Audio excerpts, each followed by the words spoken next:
Doctor Strange and the Multiverse of Madness is kind of a tough movie for me to judge. I'm a huge fan of the Tobey Maguire Spider-Man trilogy, so to find out that Sam Raimi was directing this sequel really raised my expectations for it.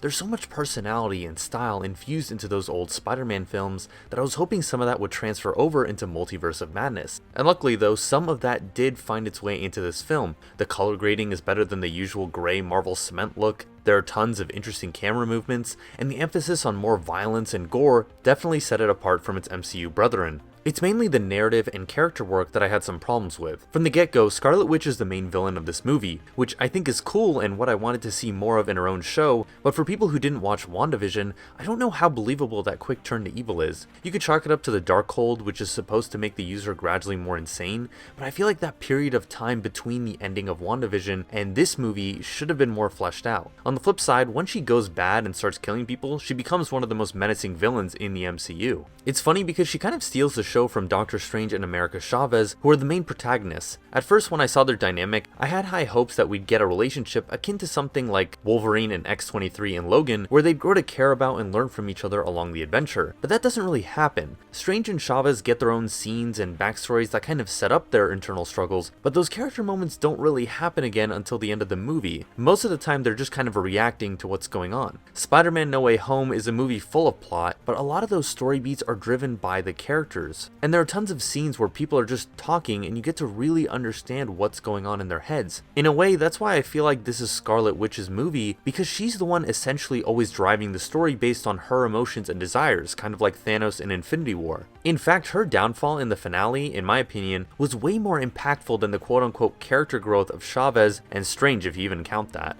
This might be controversial, but I actually think that this story could have fared better as an America Chavez movie, focusing more on her struggles with her powers and Doctor Strange as a support character or mentor. Then you can keep the Wanda stuff in there and then have both the hero and villain sides equally as developed and interesting. Chavez is the one that takes down Wanda in the end anyway, and had way more room to grow as a character than Strange, but the lack of attention she got kind of diminished the impact of her MCU debut. And then we have the cameos. So like a lot of other people, I was kind of disappointed in the amount of cameos we got. In general, there wasn't as much multiverse hopping as I expected. I mean, there was that one scene where they go through a bunch of them in a really visually stunning montage, but then they just kind of land in a semi-future version of New York that barely looks any different. But anyway, the heavily teased Illuminati was actually pretty cool. A lot of the characters were spoiled in the trailers, but the two that weren't were genuinely surprising. Reed Richards definitely got the biggest cheer from the audience. I would have preferred they brought back Ian Griffith, but you know, that's just me. Funny enough, I was one of the few that was more shocked by the return of Anson Mount as Black Bolt.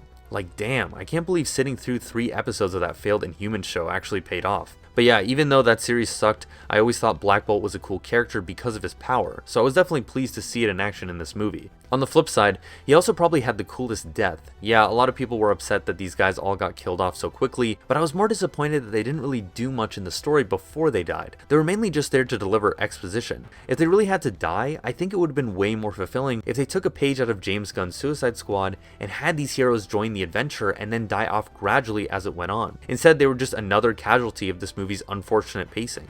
I still love that whole battle sequence though, and how gruesome each of their deaths were. Bonus points for using the 90s X-Men cartoon theme for Professor X's reveal. So yeah, Doctor Strange 2, it's definitely narratively flawed, but the adventure itself was just so entertaining and visually creative that I can't knock it that hard. I mean, I still haven't mentioned Zombie Strange or the cool music battle with Dark Strange, both really fun sequences. I'm gonna give Doctor Strange and the Multiverse of Madness a B.